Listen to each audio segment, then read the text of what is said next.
Hey there, art nerds. I have another easy watercolor tutorial for you guys today. This one is super simple. You really don't need any drawing skills. This is all about technique, and one technique in particular, utilizing masking fluid with a little bit of granulating watercolor to make some super cute hearts.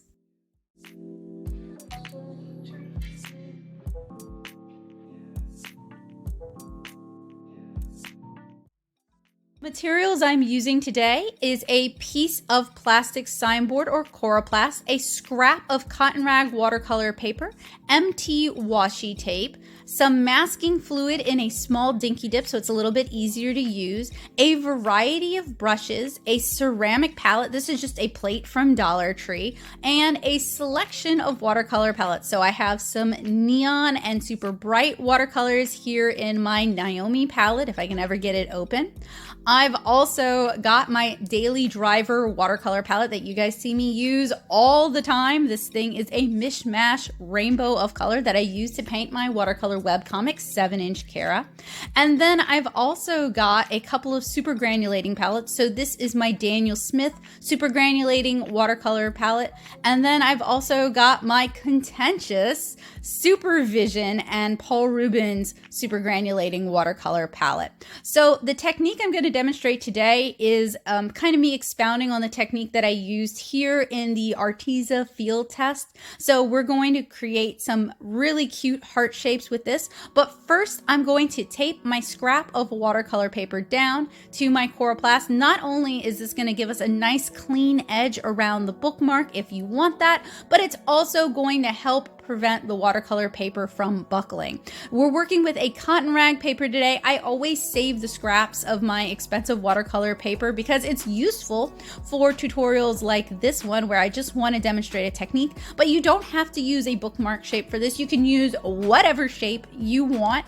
You could even do this on a watercolor block if it's easier for you. I find that this is a great way to use up some of my scraps to demonstrate some fun techniques, and I can always scan the bookmarks and then print them and use them in a more bookmark size later, because this is awfully big for a bookmark. So to begin with, I am spritzing the palettes that I want to start with. So I wanted to start with kind of a pastel base. So I'm mostly using the NoMBe palette, but since the NoMBe palette doesn't have a yellow, I'm grabbing a yellow out of my Daily Driver watercolor palette.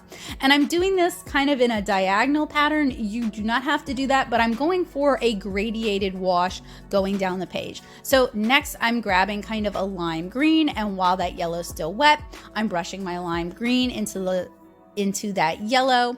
Then I'm going to grab a bluer green, and I'm just going to work my way down. So these are a combination of Kusakabe and Turner watercolors. I think there's also some PWC watercolors in here. I do want to caveat that neons are very light fugitive as well. So while this is a really cute technique and it's fun for a bookmark, if you're using this to create a background or for something that you want to display, you definitely want to keep the light fugitivity in mind. I'm also working with some pastel colors here, and some of these are a little bit more granulating than others. So there's also some Holbein pastels in this palette. And you guys can see I'm not being like particularly careful or clean. I'm just kind of working my way down. Now, if you want to encourage those colors to kind of bleed into each other to give you that rainbow effect, you can prop your Gatorboard up a little bit so that gravity will do some of the work for you. Now, while this is still wet, I kind of wanted to intensify the colors, so I'm grabbing some of my neons and I'm just going to kind of rework this gradient a little bit so that we can get a little bit more color in there and we can get some more color transitions in there as well.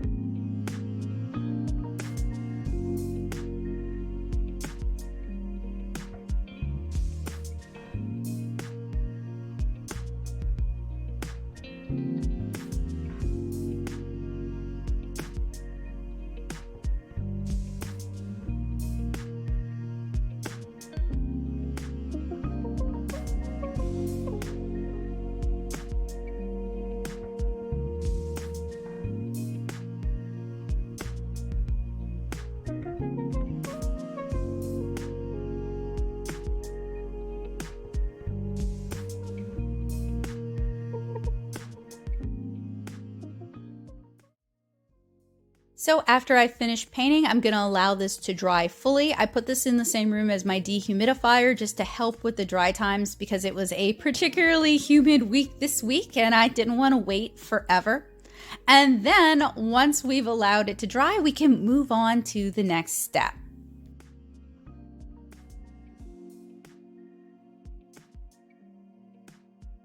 So the first big technique we're going to be doing in this tutorial is we're going to be using masking fluid. Now, I happen to prefer Winsor & Newton's removable, slightly dyed yellow masking fluid. This is my preference, but you can use whatever masking fluid you like or are comfortable with. I'm also going to be using a synthetic watercolor brush that I have swished a lot of brush soap into. That's going to help protect the bristles of the brush. And I'm just painting a really simple heart shape using the masking fluid. And I'm doing a variety of sizes for this. Now, the real magic in this is our building up of these hearts over successive layers of watercolor and our patience. So if you can paint a heart and if you can be patient, you can probably do this tutorial. Now, you don't have to do hearts. You could do whatever shapes you want to paint. I'm choosing hearts because they're cute and they're fairly simple. Most people can paint them, but stars would be really cute. More complicated shapes would be really cute. You could do a variety of shapes. And this is really just meant to be inspiration. You can definitely paint along with me. Now we're painting our second layer. So I started with some red. Now I'm going into orange. I'm going into more saturated colors. That's another thing. I'm going to either do more saturated colors with each layer, or I'm going to do colors that have different properties like our super granulating watercolors. And you don't have to use super granulating watercolors with this at all. I just thought they would be really fun with this technique, and it's a good way to kind of create like a magical sort of glow effect, but you can just stick to rainbow if you want, and it'll still be really cute. In fact, I think I did a rainbow stars super simple technique tutorial during one of my watercolor painting live streams that I did during World Watercolor Month. So I'll share that as well as some other great, fairly simple watercolor basic tutorials for you guys down in the description below. I'll also have all of the materials that I used in this tutorial, as well as some additional tutorials that you guys might enjoy. So make sure you check the description. Again, I allowed the layer to dry completely, totally, and fully in the room with the dehumidifier. I would really recommend you not use a hair dryer in this one.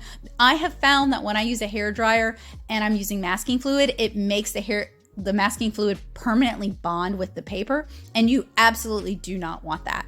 So I'm painting a second layer of hearts, and I'm doing them kind of randomly interspersed. So some of them are on top of my first layer of hearts. Some of them are around my first layer of hearts.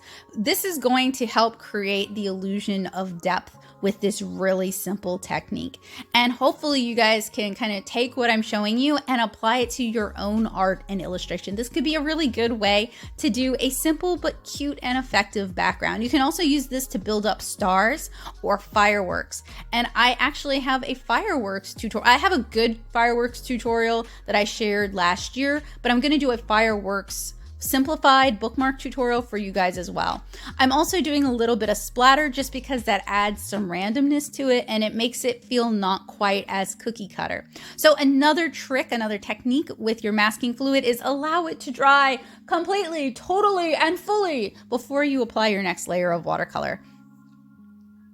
So once my masking fluid is dried, I'm going to go in with my Supervision super granulating colors, you know, the troublesome ones. These are fun because even though they do have a lot of light fugitivity issues, they also have some really fun color splits that I'm still enjoying using.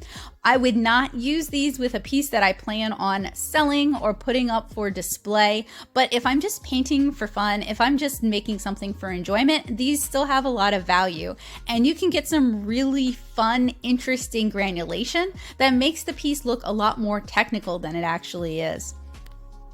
So I'm drawing from several colors. It's kind of hard to see and hard to explain because the wet color is not going to be what the dry color is, and the mask tone is no indication really of what the color is. But at the top, I started with a green that granulates red, then I moved on to a yellow and red granulation split, then a yellow and green granulation split, then a teal and blue granulation split, then it's like a moss green granulation split, then a blue and blue granulation split, and then a purple and red-violet granulation split. I allowed that to dry. Yes, completely, totally, and fully.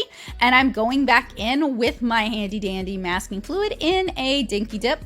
And this is great because masking fluid can spoil as it's exposed to air. So we're actually limiting the amount of masking fluid that's going to be exposed when we're working. I also find that working with a smaller container just works better for me, and it's less likely to spill all over the place. So I allowed my masking fluid to do what? To dry completely, totally, and fully. And now I'm going in with my Daniel Smith super granulating colors.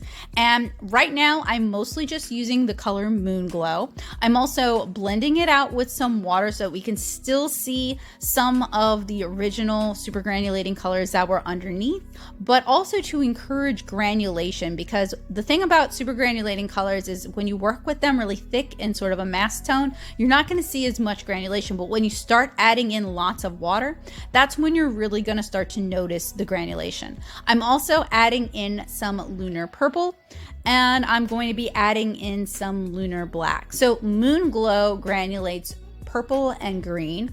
Lunar purple, lunar violet granulates black and purple, and lunar black just has like this really neat, gritty, chunky black granulation. And that's what's going to kind of make these colors pop a whole lot. And it's also going to kind of create this like almost misty, glowing, neon, magical effect. So I'm going to allow this to do what? Dry completely, totally, utterly, and fully before we can move on to the next step. So the colors do dry a little bit lighter. You can see more of the granulation. So now that everything's had a chance to dry, I'm going to remove the masking fluid using my masking fluid pickup. Different artists can use different things to remove masking fluid, but I have really dry hands and I can't really do it by hand. So I like to use a masking fluid pickup to kind of help me out with this. And you guys can find masking fluid pickups a lot of different places. Like Walmart doesn't necessarily, well, your Walmart, mine doesn't, but Dollar Tree carries them in the Crafter's Corner crafting section, so you can get them for $1. Michael's carries them, you can get them online. So they're pretty ubiquitous. Check your arts and crafts section and there's a 50-50 chance that it might have it. But if you can't find one and you'd like to use one, I will have all of the materials that I used linked down in the description below, so that if you want to help support the channel and get some great art supplies, you can do so. They are Amazon affiliate links, and I do see a small bounty from them. So once I have removed all of my masking fluid, and one way I check is I kind of run my finger very lightly across the paper to feel for that rubbery texture. I'm using my drafting brush. This thing is so great. I use it all the time just to remove all the little boogers and all the schmutz. And then I can very carefully peel away my washi tape, peeling away at a 90-degree angle so that if it does tear, it doesn't tear into the illustration, it tears away from the illustration. And we have our completed watercolor bookmark. I told you guys this was easy and it is super cute. It really just requires a lot of patience because you're waiting for the watercolor to dry and then you're waiting for the masking fluid to dry. And I would love to see your take on this. So if you try it out, if you do something different, let me know. Tag me at Nattosoup, Nattosoup. And it's basically the same technique I use for the stars in this illustration that I used to test out the Arteza Cotton Rag Round Watercolor Block. So this technique has a lot of applications. You just have to tweak it a little bit. And it's also just satisfying and fun. It's one of those great watercolor techniques that's really pretty easy. It just requires some patience. And I'm going to have some more really easy but very satisfying watercolor tutorials for you guys. So keep an eye on the channel. If you're new here, hi, welcome. I'm so glad to have you. If you like what you see, I hope you guys will check out some of my other videos. Consider subscribing and clicking that bell notification to let YouTube know that you want to see and hear more from me on a regular basis. I'd also love it if you hit that like button and maybe left me a comment, something that you liked or would like to see me cover in the future. So tutorials like this one are only made possible thanks to my amazing patrons on Patreon. I use all of the funds from Patreon to buy more art supplies to review or to replenish my stocks. So thank you guys so much for your help and support.